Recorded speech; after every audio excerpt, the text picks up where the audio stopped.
মনে হচ্ছে কেউ আলো চুরি করেছে। আজ রাতে নদীও শান্ত নেই। চাচা, আপনি কিছু দেখেছেন?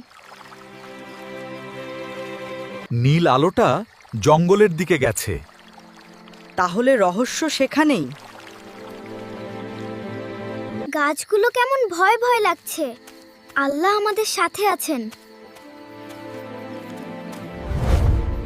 ওই দেখো, একটা ছোট্ট দরজা। জঙ্গলের মাঝে দরজা? দরজাটা অল্প খোলা আছে, আমি আগে ভেতরে দেখি। ওয়াও, কত আলো! সব আলো কাচের বোতলে ভরা। এগুলো কি চাঁদের আলো? হয়তো কেউ জমিয়ে রেখেছে।